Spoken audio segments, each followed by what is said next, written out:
How's it going, everyone? As always, God bless you. Thank you for being here. I'm Gage, and this is Candy Coral Aquatics. If you're new to my channel, please seriously think about subscribing and tapping that notification bell. Today, guys, I just wanted to give you a quick update on the tank. So for those of you that have been following along, you know that January 29th, I believe it was, I did an update on the tank, and it was absolutely deplorable, right? And that was because I just quit doing water changes. All I did was top offs. I had like no time to try to run this system and to get it going again. So I pretty much just gave up. I was doing water top offs and feeding the fish, and that was it. So how did I go from an absolutely disgusting looking tank to, wow, this looks significantly better. We're making improvement. It's starting to look good again. From January 29th to February 6th. How did I do that in such a short amount of time? I'm going to share that with you guys. There's two main reasons, two main things that I did. And then we'll dive into some of the equipment that I also changed, which I guess I can just show you right now. So I did have a canister filter on this tank. I took the canister filter off and I opted in a new state-of-the-art hang on the back filtration system. So for those of you that don't think that you could run a saltwater tank with either a canister filter or a hang on the back filter, I'm here to tell you absolutely 100% you can, because I did, I have. That's how I've always done it. And I know my tank looks really crappy. I get it, but I've been doing this a long time. I pretty much gave up and just had no time to run this tank, so that's why it got to the way that it is. But if you go back into my video library, you'll actually see this very same tank. I had an absolutely gorgeous mixed reef tank in here that had beautiful, beautiful corals. I was growing some of the nicest zoas that you'd ever want to see. And the only thing that I had was a canister filter and a protein skimmer.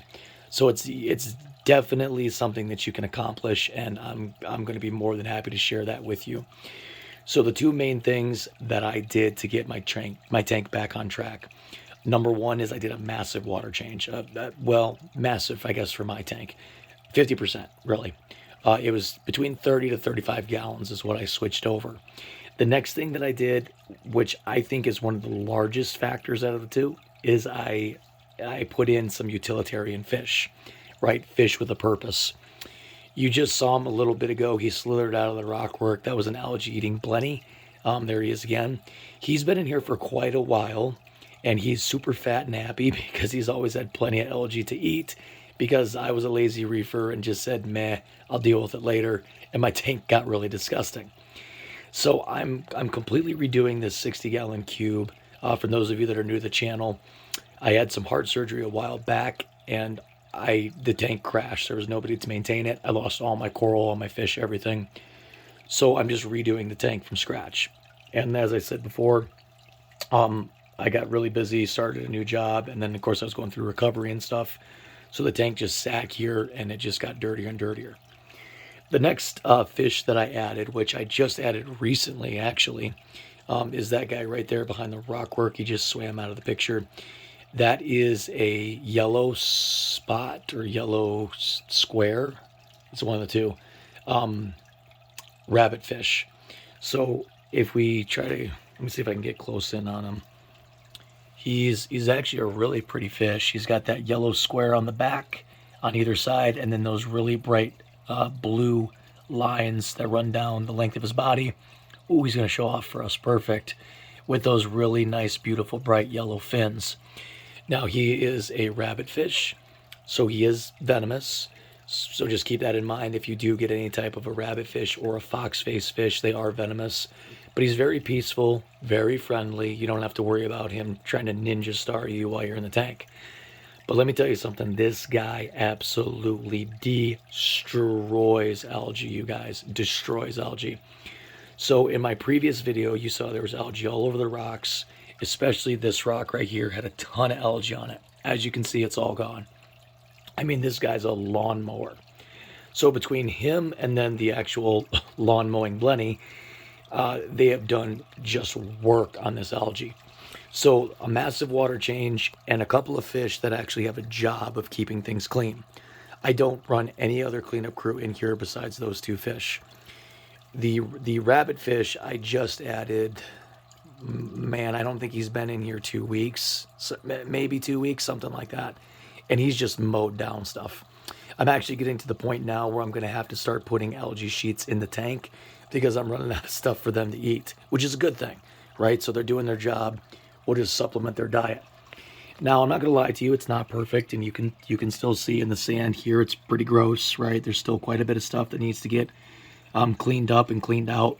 But I do want to, I think it's worth mentioning, I have not manually removed anything. So this has been completely because of, filtration, water changes, and 2 fish that go ham for algae. How I do my water changes. This is important because if you do your water changes the way that I'm about to tell you, I think you're going to have a lot more success. Now, this is only applicable if you have a sand bed. If you don't have a sand bed, if you have a bare bottom tank, this might not apply to you quite the same.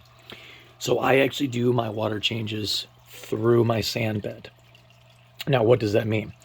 I take my my suction unit here, right, and I put it into the tank, put my siphon hose, my end, that big circular end, down into the sand here, start my siphon, and what you'll actually see is it'll pull the sand up, but the siphon's not quite strong enough to be sucking all the sand bed out, so it'll pull it up about halfway through the siphoning reservoir here, so right about here maybe, and it'll create a gentle turbulence, and what you'll actually see is that sand rotating, and what comes out of this sand, you guys, is absolutely disgusting.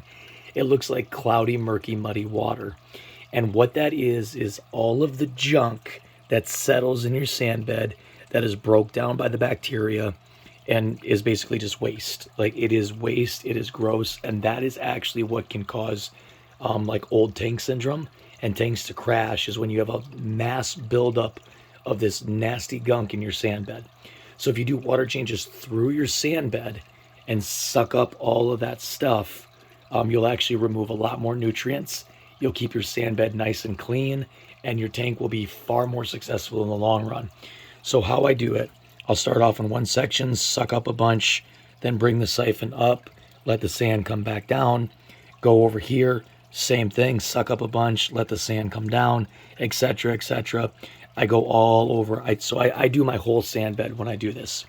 If you have an old established tank, or if you have not cleaned your entire sand bed from the start, what you're going to want to do is just do sections at a time. So maybe cut it into thirds, depending on the size of your tank. So every week that you do a water change, do 1/3 of your sand bed. The next week, do the other third, and the next week do the other third. And like I said, this is going to depend on how large your tank is. If you have a very small tank, maybe do half one week, half the next. You guys will figure it out. But if you've never done it before, start off small and work your way up, because if you kick up too many nutrients, it can crash your system. So water changes through the sand bed, large quantity water changes, and fish with a purpose. Now, as far as my hang on the back filter goes, this is a Tidal 75, I believe is what it's called, by Seachem. I'll do a more in-depth review on that later, but I really think it's a cool filter. It's a simple filter. It's an awesome filter, but I don't want to give too much away. We'll do an in-depth review later on, and you guys will see why I like it so much. So thanks for tuning in. I'm sorry that this was a little bit longer than what I wanted it to be, but this is how the tank is looking so far.